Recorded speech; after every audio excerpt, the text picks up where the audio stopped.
talking about professional athletes or, you know, tactical athletes that are on the 6 on, 6 off thing, when we're dealing with people that are living in the real world, there's a lot of second shift employees or people that are working the graveyard shift, and it is freaking miserable. Like, I've done that before where I'm going 6 p.m. to 6 a.m. and then you get out, and like I remember the first couple weeks of doing it, and I was like, I'm going to get to the gym like after work. No, that crap sucks. Yeah. That ends very quickly. How do people manage that in their, and being like, if you get off work, like you think about somebody that works till 10 o'clock at night, they're basically throwing like a concert at night at whatever job they're at. Their stress is through the roof. Then they go home. You're not falling asleep till 1 o'clock. It may work for a couple weeks, but what do they do nutritionally or for energy that, you know, they may not, like, instead of taking the Adderall or taking, you know, 2 40 ounces or whatever it is of Starbucks. Yeah, like, I'll how do we give you get 2 through answers. that? The one is going to sound a bit repetitive, but it's a fun story. And then we'll go to the funner part, which is like the training aspect, and what I recommend. And we could all wrap on that because we could all have probably equally good ideas on training. But the one thing that I'll go back to is don't fall into a trap. And I'll give you an example of, I had my students in my nutrition class. They have to run a self-experiment. They have to change something significant about their diet for, in the short-term class, 21 days. So a lot of them will try a whole new diet plan, and 3 of them decided to go from 8 to 10 servings of caffeine a day to no caffeine for 21 days. And you go through the first week or some period of terribleness, right? And I had them track their sleep every night, track their bowel movements, track mood, and one of them went overboard, and she tracked how many times she woke up a night, and when she woke up, how tired she felt, tracked that all the way through. After the first week, all of them hit 8 hours of sleep consecutive in a night for the first time in their memory. Yeah. And then within that, after the next week, they all were sleeping 8 straight hours with no wake-ups consistently after only a week of no caffeine. And they came off it pretty good. And so my first answer to that is, I'm telling you, I promise you, if you just don't fall into those stimulant traps, you will be fine, because you'll start to realize when you're tired, you have no problem going to sleep. She also tracked how much time it took her in her memory from when she got into bed to the time she actually got into sleep. Tracked all these numbers over time, and when you plot this stuff out over only a couple days, it's so clear that shit is it's going to be a short-term win, and it's a long-term loss. Have there been any studies in which, like, we're just putting people in dark rooms to see how long it takes to catch up to sleep? Yeah, you know, I can't speak too eloquently on that because I heard this from Mike Bledsoe, so really be careful. Yeah. Trust. I don't trust him. This is kind of like an old folklore one. I don't know if this is really true. This is not my... We have to bring on... I always just wonder that, like, if you just gave me nothing to do... But the classic story is you move to like 12 to 14 hours really quickly. You start sleeping 12 to 14 hours. That sounds baller. Until a couple of weeks, and then you go back down to 8. So 8 is right. So Kirk Parsley actually said this on the show at one point, if I'm not mistaken. So Google him in the last show that we did with him. But if you have a kid, though, there's no way, even if you're in a dark room, that you're going to sleep that many hours.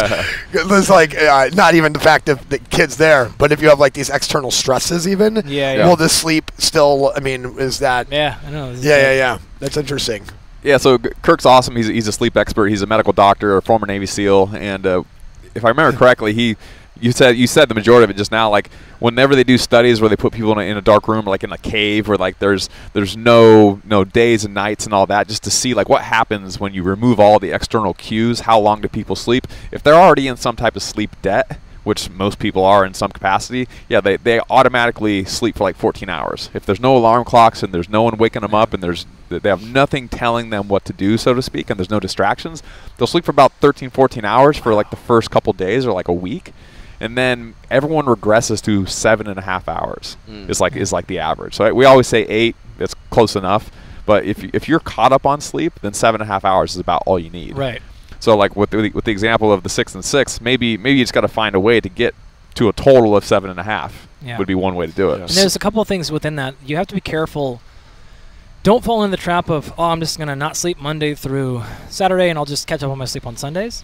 Like, that doesn't work. That was a week of sleeping for 12 to 14 hours. Like, that's what caught up on sleep means. Not like I slept in Sunday. Yeah. So I don't want you to hear this and misinterpret like, oh, okay, that's great. That's what I do. So I just trash myself Monday through Saturday, like get home from the bars at 4 a.m. and then just sleep until noon. Yeah. Like, I'm caught up. No. We tried it. Yeah. We tried it for years. It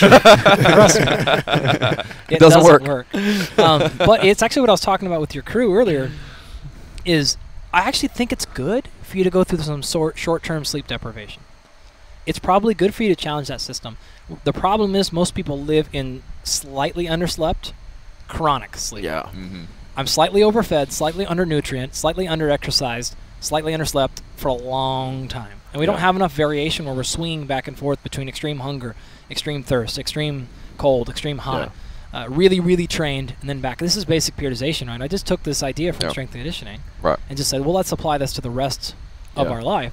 And I think it manages very well there. So I think going through a short-term bout, this is exactly what I said, is, going through a short-term bout of 6 hours on, fine, great. But now we've got to match that with 5 or 10 days of excellent sleep. Yeah. Not 2 days. Right? So let's find our shift or whatever we're going to have to be, or when we rotate off of that, if we can, we've got to match that with recovering. Then I think we're going to be fine. So how do we do that with the training piece and getting to, second shift, third shift people that are trying to just chase one, health and wellness, and then if there is a performance piece with professional athletes that are literally playing baseball till 11 o'clock at night, shower, get home at 1, and then now I got to go to bed. Mm-hmm. Like it's not an easy thing to do. Your rhythm's completely off. Yeah, I think the obvious answer is time. So you just make those training choices as time efficient as humanly possible. Yeah. If all of this is like a stress, so like the little bit of like lack of stress that you can get, the lack of sleep that can develop the stress, or like the stressors from like the working out, obviously we have to look at stresses like this large compounding pool, right? Yeah. So if somebody's under like less sleep, higher intense work conditions at that moment, maybe working out isn't the best thing to do. At that, right? Like, obviously, a very good choice, or like, right, or like, people who are in this high stress environment and they're stressing themselves with a crazy diet that is, intermittent fasting doesn't have to be crazy, but some people kind of take it that way, where they're like calorically super low and they're not eating for hours, and then they're getting yelled at by their boss, they're stuck in traffic, and then they go and crush a 2-hour cardio session. Yeah. What do you say to that person? Yeah. Other than stop. 2 hours of cardio. Yeah, dude. I mean, I worked at a Bally's as my first job as a trainer, and I just remember people sitting on like a stepping machine for 3 hours. Yeah. And nobody could tell this person to stop doing, because nobody cared then. There's more to your physical practice than just exercising hard. Yeah. That's what I would say is, okay, maybe if you're that person who's addicted to training every day, like, can we make it a move better day today? Can we make it a recovery day? Can we make it a mobility? Whatever the thing we have to be. Can we just practice? Can we go there and practice, get better at skill development? Where you're going to leave the gym and not be tired at all. You may not break really a sweat at all after you're good and thoroughly warmed up, but you just practice moving better. Yeah. That pays dividends. So if that person is like, I have to work out today, okay, fine. When the answer is really like, we need just a day off.